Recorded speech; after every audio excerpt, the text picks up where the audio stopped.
It's time for this week's episode of Brandon Sports Talk, featuring in-depth interviews from those who are trending in the world of athletics. And now, here's the host of Brandon Sports Talk, Brandon Pate.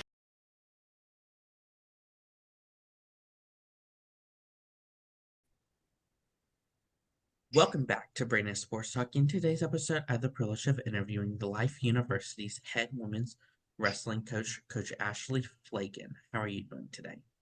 I'm doing great. How are you? I'm doing good. Can you talk about how you knew that you want to get started in coaching in college women's wrestling? Yeah, so my story is a little bit different probably than a lot of college coaches because when I was like, there weren't any women coaches. And so it was never even really a dream that I had because I never thought it was a possibility.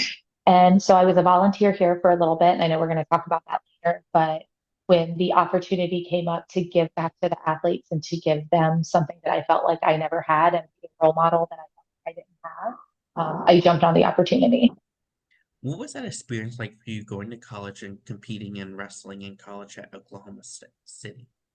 So that was, again, a little bit different for me because when I went to college, I was 24 and it was the first year of the OCU program.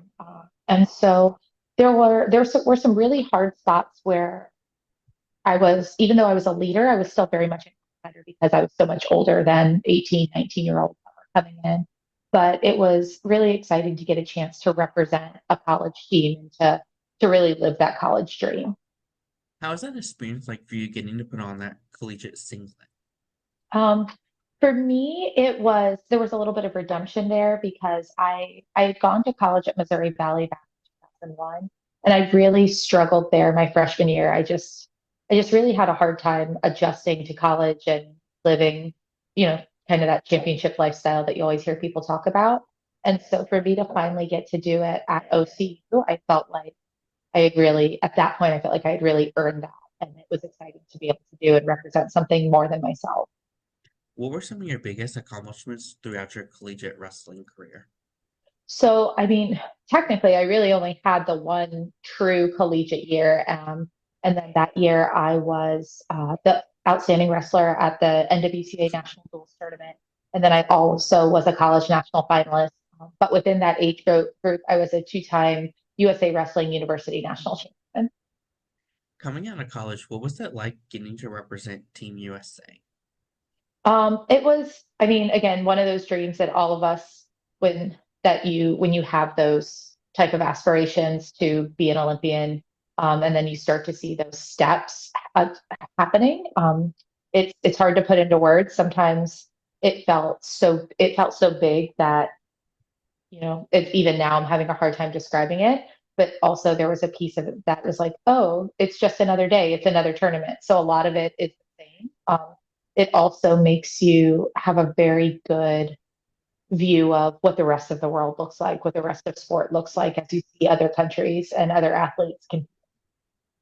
What was that transition like for you from going from college wrestling to wrestling on the Olympic side?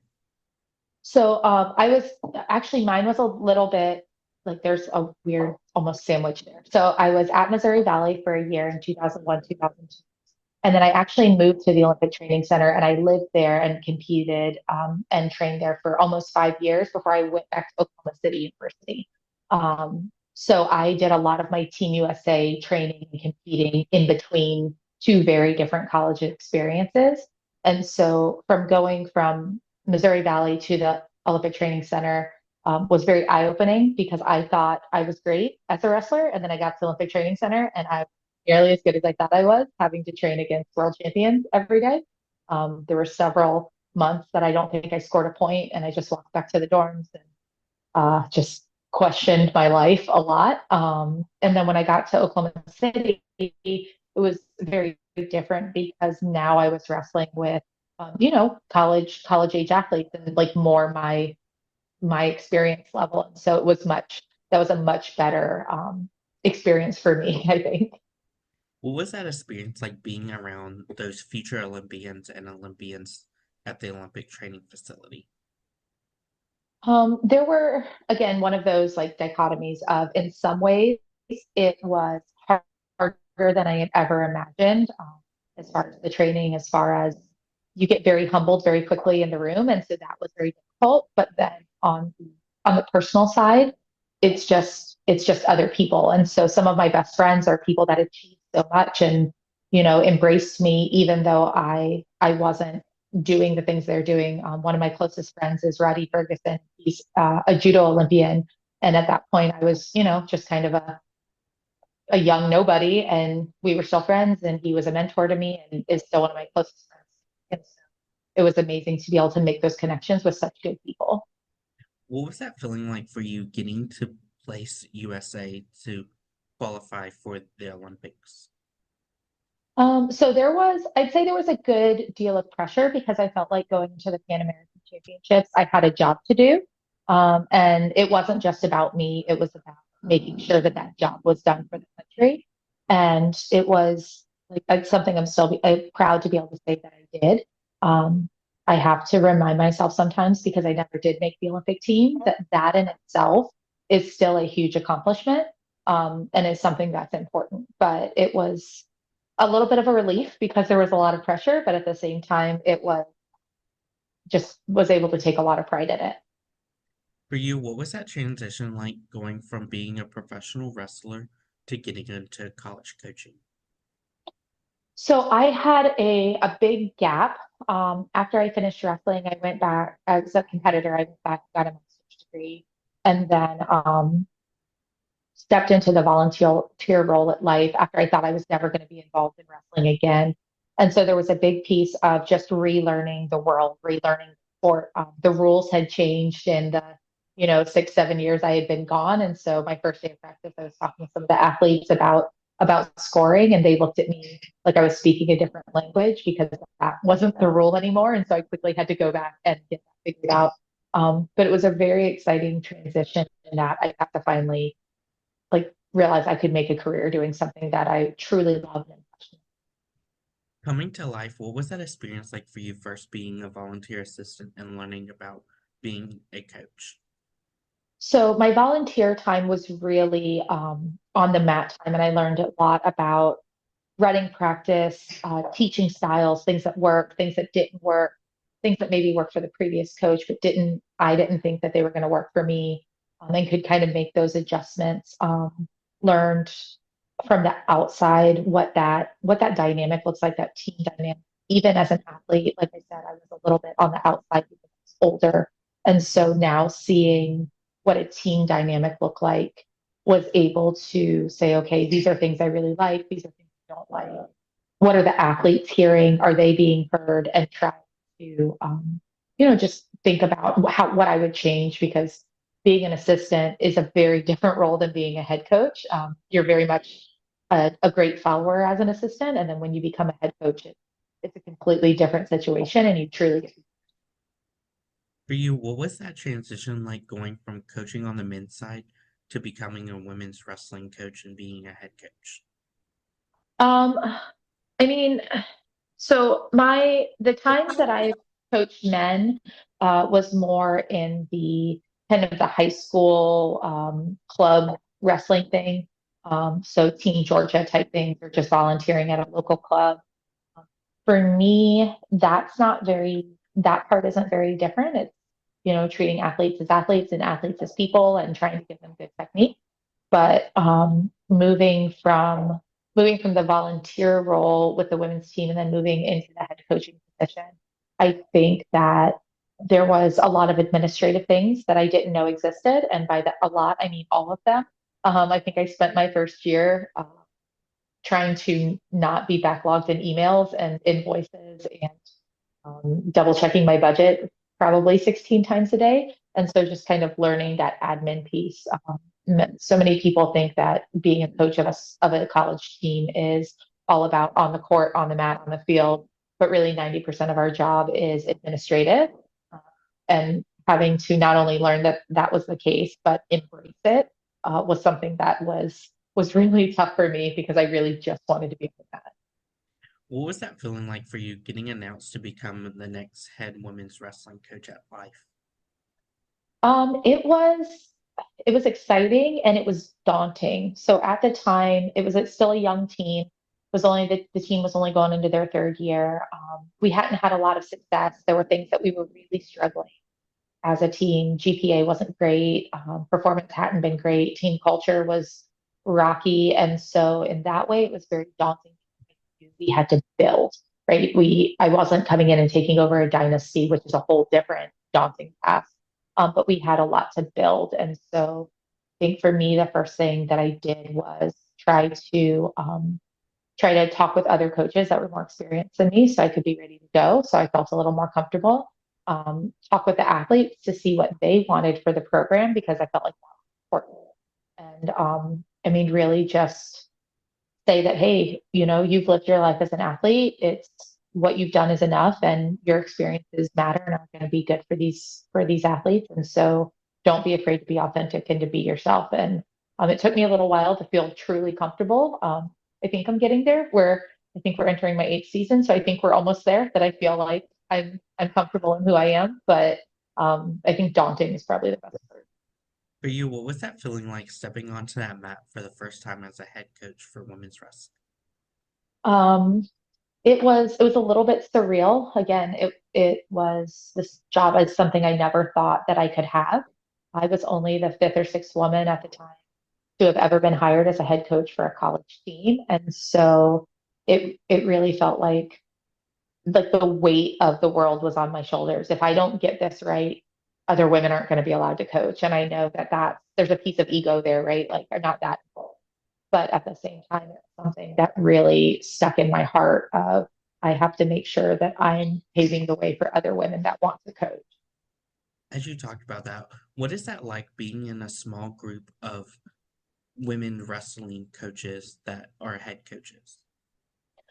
It's in a lot of ways, we're very close knit. A lot of us, and I'm one of the older ones, so I'm 41. Some of the female coaches that we have coming up are in their mid 20s. They're coming just out of college. And so now with this small group of us, I'm kind of like the old lady mentor.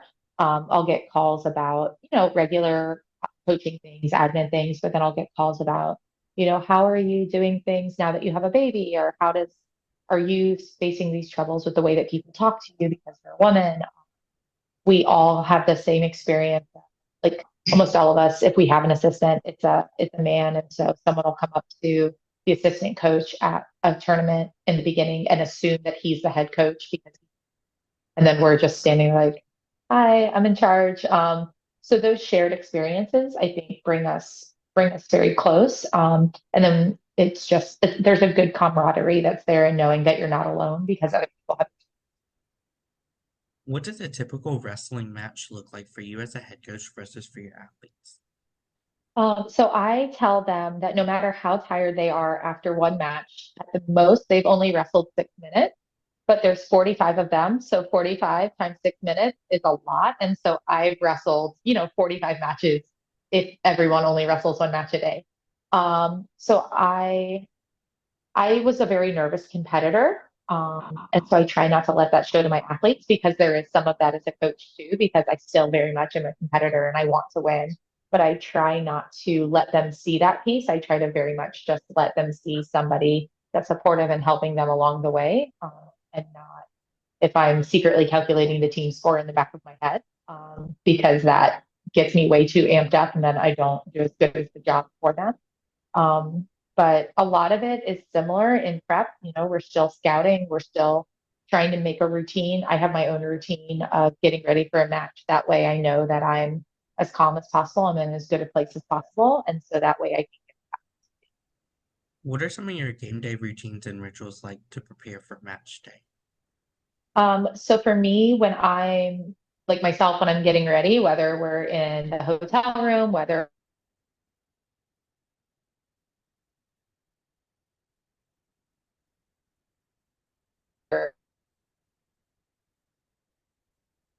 we're at it, ready, as a coach, I'm not listening to crazy hardcore music. Something that I can kind of, get excited about, making sure all my paperwork's done, making sure that my admin has what they need, our GAs are taken care of, set up. And then it's really just checking in with the athletes and making sure they have what they need. Some of them have different things that they want to eat, whether it's because of a dietary restriction or they really want a certain kind of chocolate milk. And so just making sure that they're ready. Some athletes need a big hype up talk of, you're the baddest chick out there, go get her. And somebody just needs a hug. And so it's, you know, matching their energy to get ready to go, but reminding them always like, hey, go out, work hard, we love you. Um, and just, you know, go do the thing. Who are some of the teams in your conference that you compete against? So our big, the teams that most people would know if they're familiar with women's wrestling would be Indiana Tech, Campbellsville, and the University of the Cumberlands. There's some newer teams that have started growing that are on their way. Siena Heights, Lords, Montreat, Bruton Parker. The Mid South Conference and NAIA is pretty deep. We generally have a lot of All American, a lot of national finalists, national champions fighting. But I'd say the big three are Indiana Tech, Campbellsville, and Cumberland. What is that atmosphere like when teams like Indiana Tech comes to your home facility? Yeah, so Indiana Tech's really fun. So Coach Paul Rademacher and myself, and then our other coach for the women's team here, Christian, is my husband. We're best friends. So Paul was actually in our wedding, and our teams call each other like we joke that they're our cousins. So whenever we're at big individual tournaments, as long as we're not wrestling each other, we're cheering for each other, which is a lot of fun. Like if we're at national duels, because we'll cheer for Tech and then they'll come cheer for us. Or if we're in the finals, like we always try to sit together and then cheer for each other. Um, and then when we wrestle them in a duel, it's very competitive. Everybody's very loud, but it's a very good energy. There's not that aggressive rivalry that you'll see. Like when we wrestle Campbellsville, it's not necessarily the same friendly energy. But so wrestling Indiana Tech is very different. And I love competing against them, love competing against Paul. Not to say there's not, like, it's fun to compete against Campbellsville as well. It's a different type of energy, a different rivalry there. What is that away atmosphere like when going to teams like Campbellsville? It can be, for any NFL fans that are listening, it can be kind of like walking into Arrowhead Stadium and having to play against Kansas City. It can be pretty loud, pretty aggressive, but our athletes do a really good job of focusing on us and on our team. And so we are chanting, doing our own chants, doing our own cheers, just trying to stay very focused on ourselves and not let the outside in. We'll do a lot of practices. When we get ready for somebody like Campbellsville and we get ready for someone like Iowa at an away where we will put hostile crowd music on. So it's like booing the entire practice, which I think can be frustrating during practice, but at some point you tune it out. So then you get to the arena and it's just like another day of somebody not cheering for you. How is that experience like getting to see some of those big name teams like Iowa? Um, I think I think it's been really good for us and for women's wrestling in general. Last year we got the chance to wrestle at Carver, and that was just a great experience for the girls because huge arena, big crowd, wrestling in front of a couple thousand people was exciting for them. And I think it helps our athletes be just less intimidated as we move to the next level because Iowa does have some girls, especially this year, that are on the national team or have been on a world team. And they've got a college singlet on too. You just have to go out and get after it. And we have close matches and we're winning matches. And so now we have athletes that are also trying to make world teams, make Olympic teams. And they see it as not so far away because that's what our regular competition. What does that recruitment process look like for those prospective student athletes looking to compete in college wrestling? So for us specifically, I would ask that they reach out. Our website has a prospective athlete forum. Most schools do, but they can also reach out through Instagram. They can reach out through Twitter or Facebook. My cell phone number is all over the school website, so it's pretty easy to hunt me down. And just when they reach out and want to talk, I would ask please know something about our program. I've had a couple girls reach out. They're like, "Oh, do you have anybody good at 138?" I have a national finalist. She's okay, I guess. Wait, why don't you know that we have a national finalist? And so would ask that they have some information about the school, have done some research.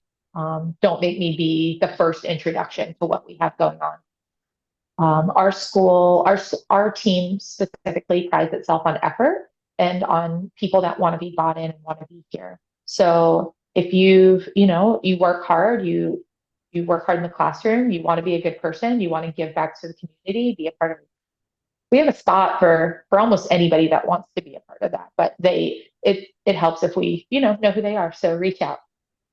As a head coach, what are some of the things that you look at in those prospective student athletes when out on the road recruiting?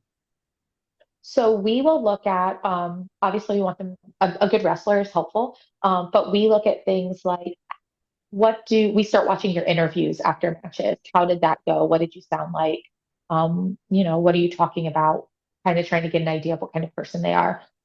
We'll look at if we're in person, we watch what they do when they lose, because we want someone that's going to be a good sport. That's not going to be, throwing chairs and kicking bleachers.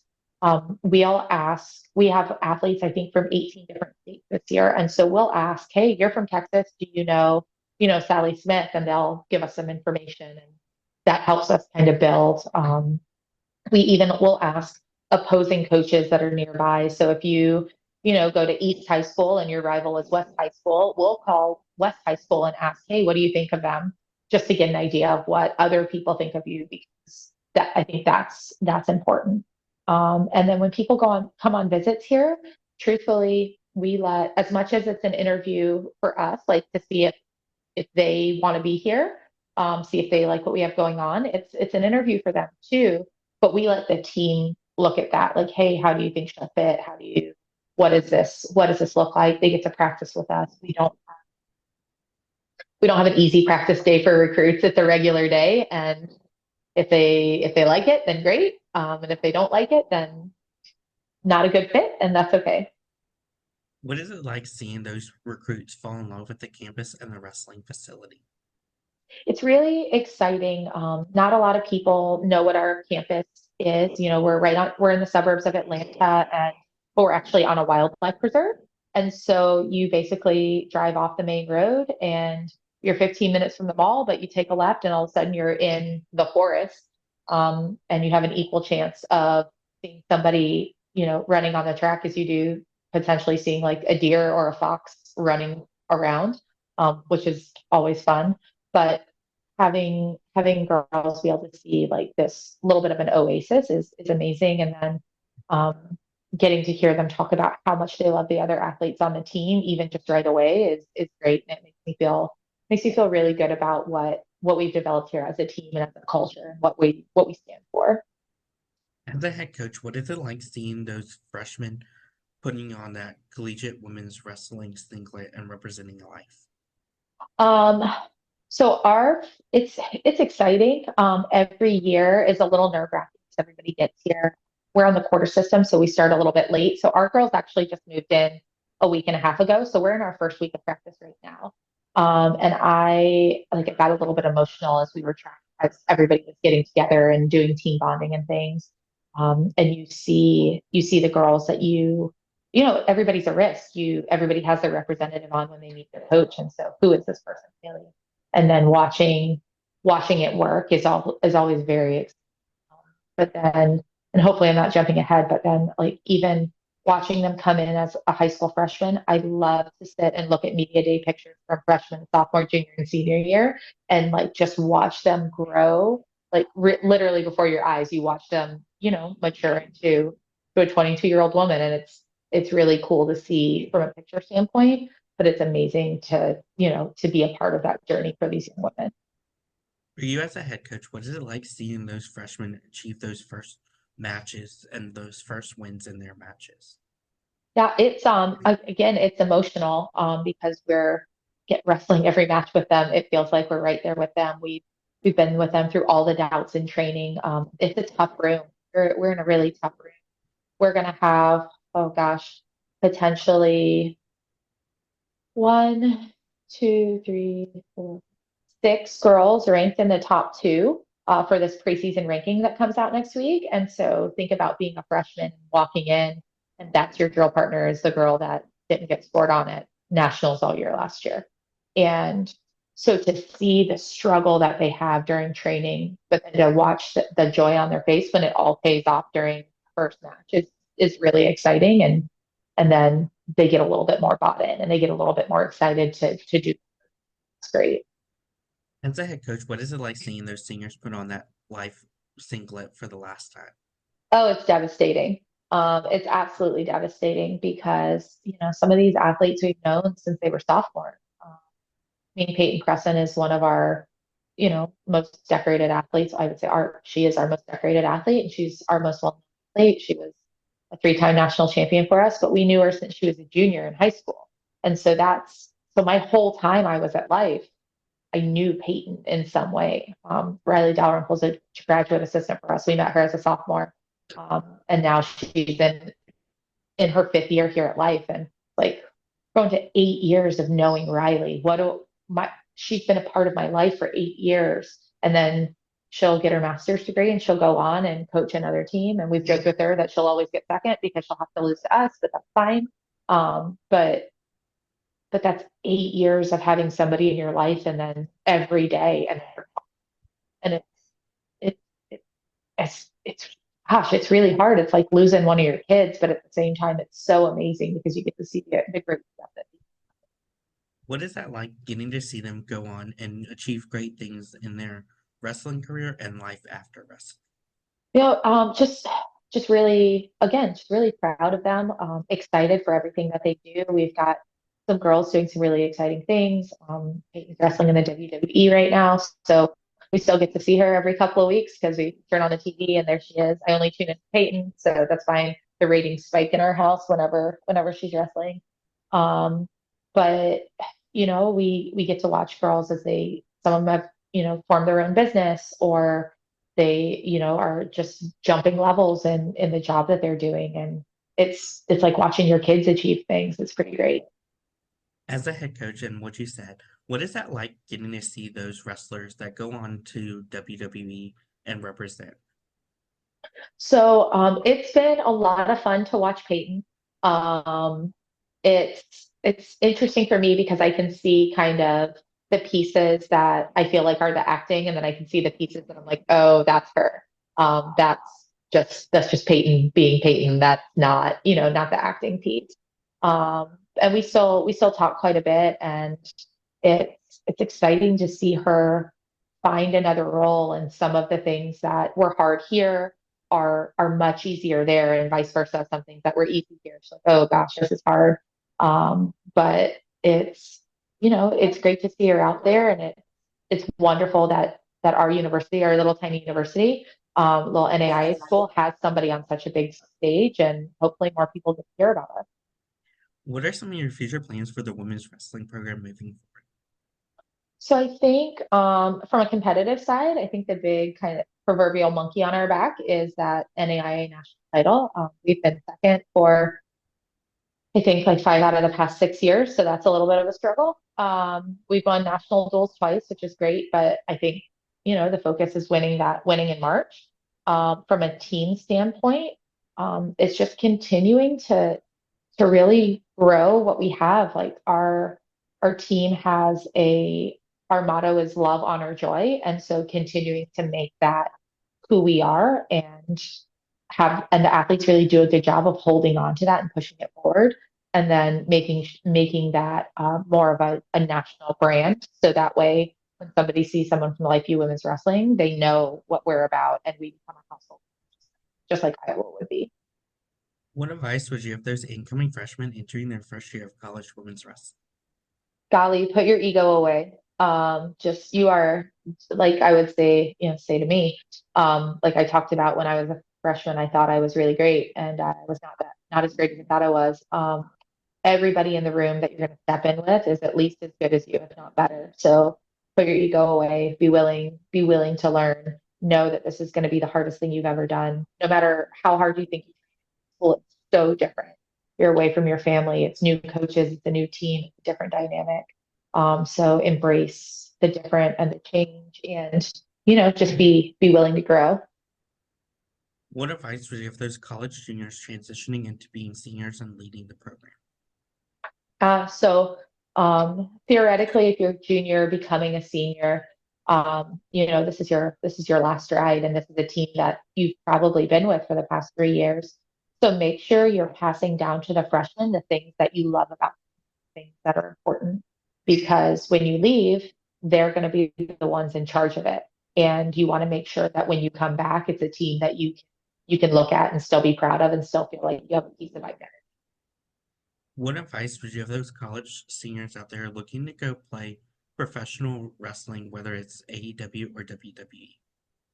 I think if somebody's trying to transition into the WWE and sports entertainment world, it's really important that they build their brand on social media. Make sure they're in, they're if they're a college wrestler and they're a college wrestler, they're probably in great shape. But I think the branding is a big piece, and it's that same openness piece because you never know what they're going to ask you. And so maybe you see yourself as sweet and innocent, but they want you to be a heel. And you have to be ready to do that because that's what the company wants. So be open, but make sure that you're building your brand and building your identity in a way that you want.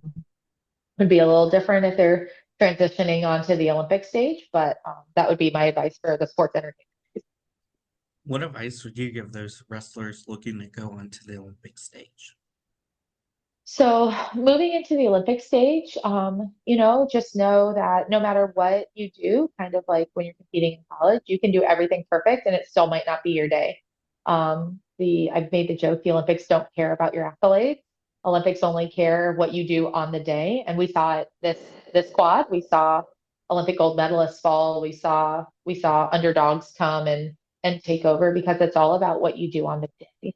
And so be okay that this journey is not linear. I'm a Doctor Who fan slash nerd, so it's wibbly wobbly, right? It's not a straight line, but be okay with the rise and fall, and know that the journey is more important than the ending because there are at this point there are only six weight classes. So there are only six Olympians every 4 years. Doesn't mean that you're a failure if you don't get there. So embrace the journey and the things along the way. What advice would you have those college wrestlers out there looking to get started in coaching on the collegiate level? Yeah, so I think it would be important to try, if you're on a team right now, talk to your coach about what can you do to help. Even if you're not a full graduate assistant, ask about systems, ask about how budget works, ask about some of that paperwork so you understand processes a little bit better. If you're transitioning out, see about getting a graduate assistant job. Know that they don't pay well. You'll have a master's degree, so that's exciting. But just so that way you can get really good training. Try to take a project on as your own. Try to, um, you know, spearhead some things for your coach. Ask what their deliverables are. What are they responsible to for the university? Because you'll probably be surprised that winning is not the number one deliverable for the university. What advice would you give those head coaches looking to build their own women's wrestling program? Uh, um, I think understand the landscape. So right now, we have over 150 college women's wrestling programs, which is a lot. And women's wrestling is exploding at the high school level, but we're growing much faster in those younger ages, so that freshman, sophomore. So we don't have as many seniors coming out to fill all of the programs. And so you know that you're going to start with a small roster, know that you're not going to start by winning a national title the first day. You have to build. There are levels to this. And meet your team where they're at. If you only have six athletes, you probably aren't going to a lot of dual competitions on individual competition. But I would know the landscape and know your team. That's great advice. Where can my listeners find you on social media along with the women's wrestling program? Yeah, so you can find me kind of everywhere. My handle is Ash, ASH, sword, like the weapon, SWORD, Flavin, FLAVIN. So that's my personal account. You'll find kind of the same stuff you'll find on the Life U Women's Wrestling account, plus my baby and my dogs and my garden occasionally. If you're interested specifically in Life U Women's Wrestling, we're on all platforms at Life U WWR.